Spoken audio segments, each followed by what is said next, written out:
My second week in Sofia, Bulgaria, my second week of 10, started with some 3.5 leva pizza. I absolutely love that in Sofia you can get a large slice of pizza for a little under $2. I also stumbled into a gift shop that was selling books that I want one of each of.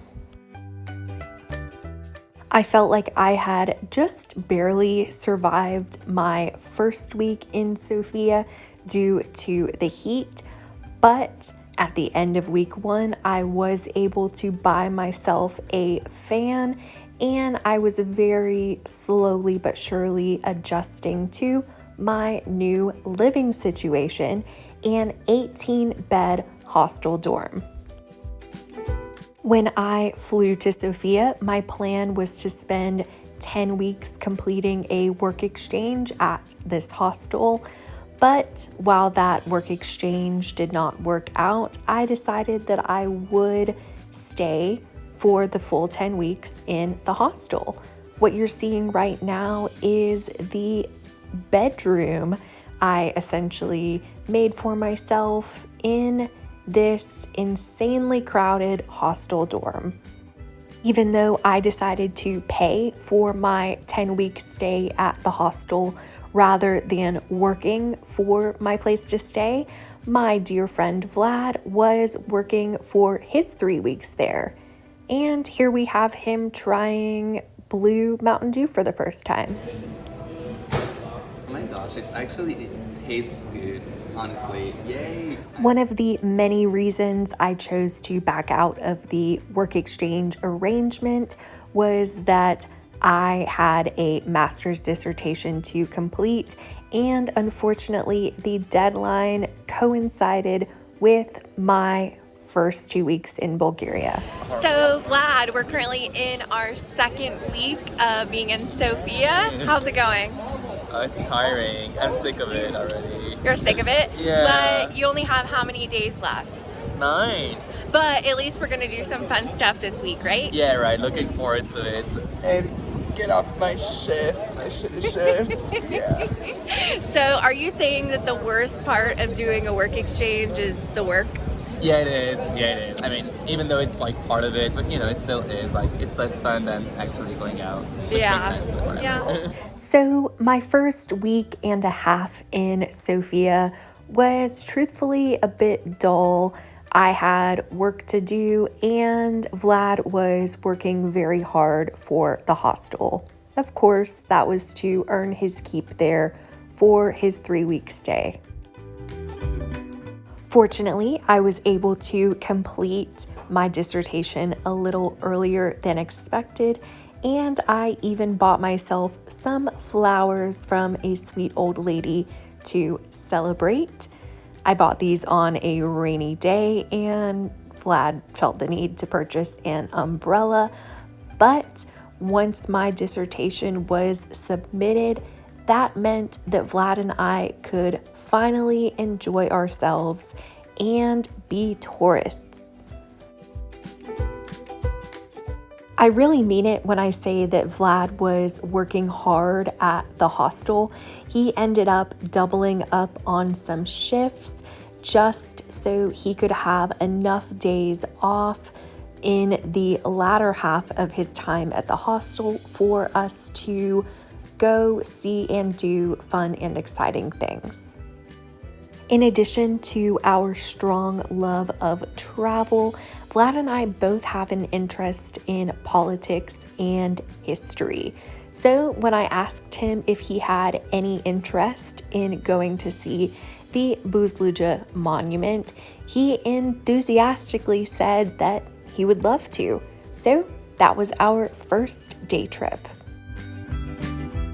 The Buzludzha Monument is located in the central Balkan Mountains of Bulgaria, which means that it is not easily accessible for tourists. Vlad and I had to book a trip with a private driver, and the ride to the Buzludzha Monument was about 3.5 hours from Sofia. Of course, that means we had a 3.5 hour drive back to Sofia. And unfortunately, we happened to go on a day when the weather was terrible. So yesterday I submitted my master's dissertation, and what a cool celebratory day trip for myself. I feel like I've mentioned my dissertation a few too many times, but when I say that it was a huge weight off of my shoulders getting that thing submitted, that is actually an understatement. Interestingly enough, my dissertation compared the fall of communism in Poland to the fall of communism in Romania. I have a strong interest in post-communist regimes, especially those from the Eastern Bloc, so I definitely have an interest in Bulgaria. The Buzludzha Monument was built in 1981 as a symbol of the Bulgarian Communist Party.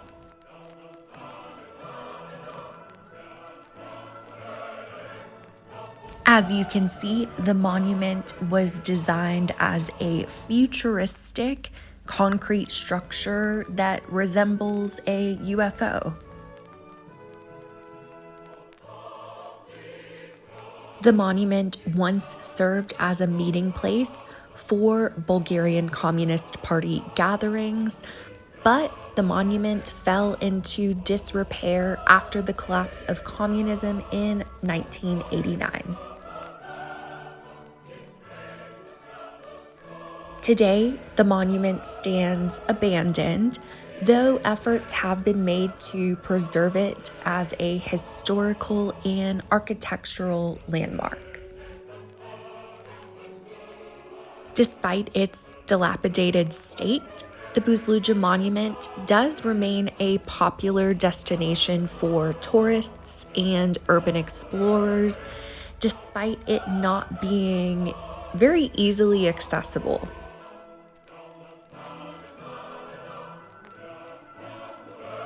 The monument once had a grand interior that featured murals and mosaics celebrating communist figures and ideals, but the interior now lies in ruins after years of being exposed to the elements.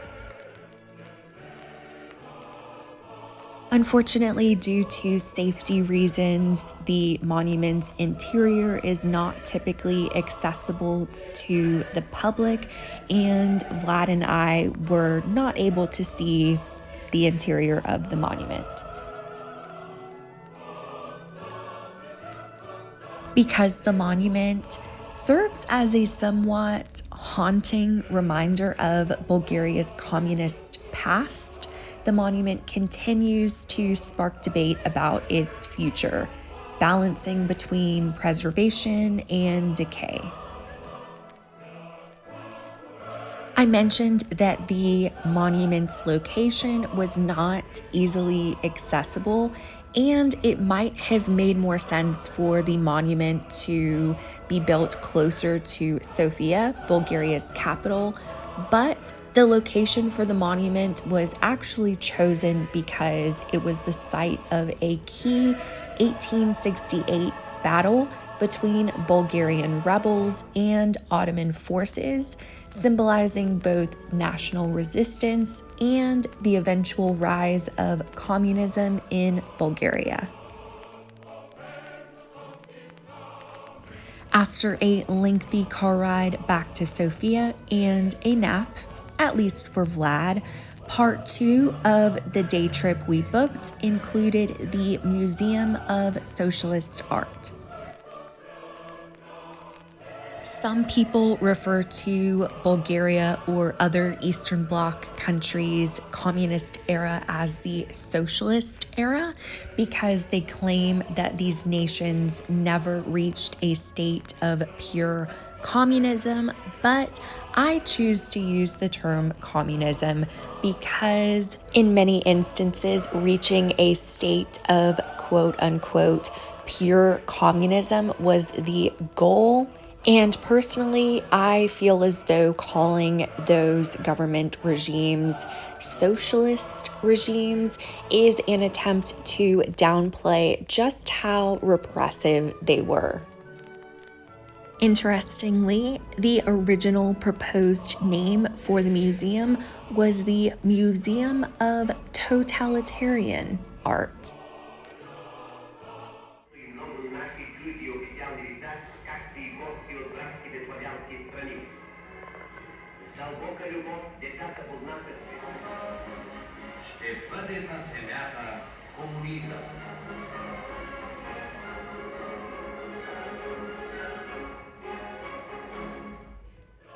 The museum had a short film about the history of communism in Bulgaria, and the museum's indoor gallery housed numerous paintings depicting scenes of communist realism and glorifying industrial labor and agricultural progress.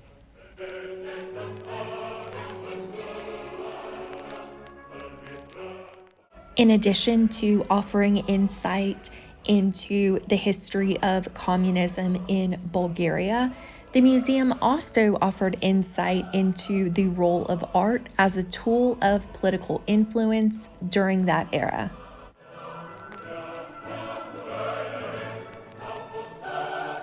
Many of the statues found in the outdoor portion of the museum were once placed in prominent locations all over Bulgaria, and they were intended to celebrate communist leaders and symbols.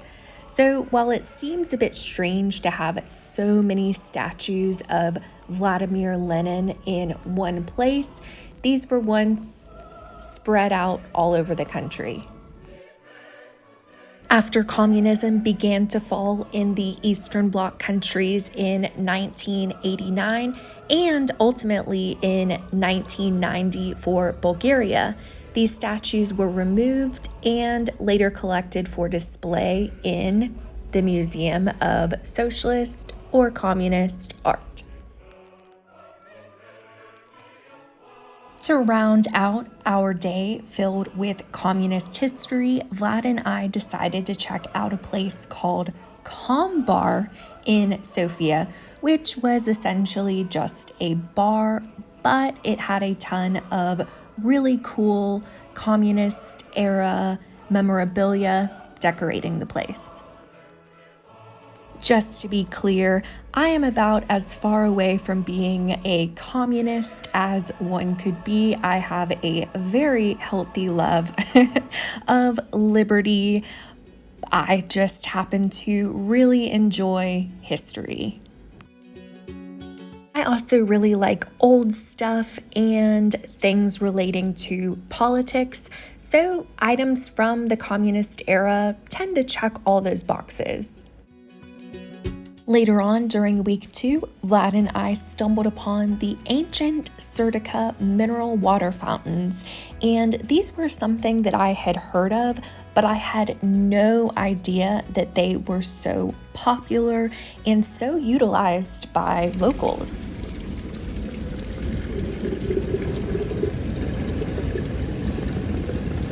These fountains supply hot, mineral-rich water and date back to the Roman era when they were believed to have healing properties, although their current architectural design wasn't adopted until 1910.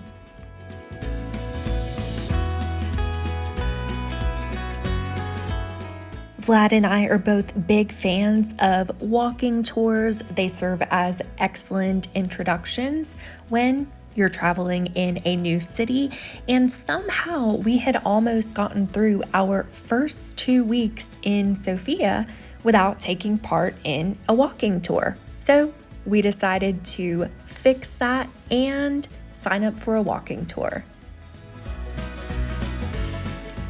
These were actually some sites from before the walking tour even started, but you have probably reached the conclusion that Sofia has a ton of graffiti, which is correct. Some of it is stunning and some of it is, well, it's there. Somehow, Vlad and I were closing in on our second week in Sofia, and we had yet to come across these ruins. These right here are remnants of the ancient Roman city of Serdica, which was a major settlement during the Roman Empire.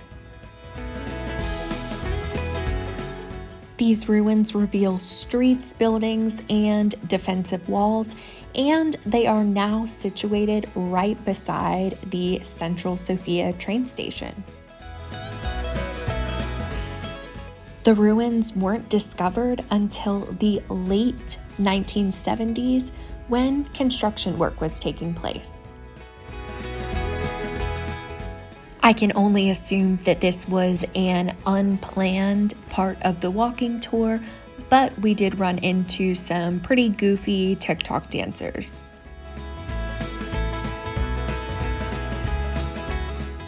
Later on in the tour, we walked past the former Bulgarian Communist Party's headquarters and even more Roman ruins.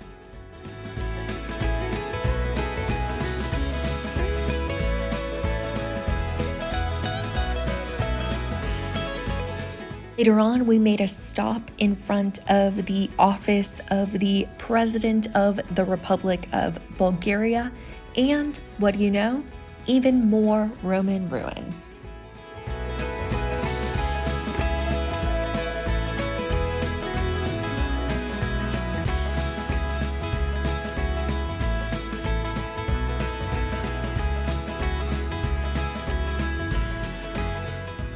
Once the walking tour came to a close, Vlad and I went back to our hostel, and our second week in Sofia was officially in the books. At this point, Vlad only had 1 week left out of his 3 weeks in Sofia, while I had 8 weeks left in this country and living in this very room. Little did I know that I had only just begun to scratch the surface on all of the adventures I would get to have and the new things that I would get to learn about. So let's see what weeks 3 through 10 have in store.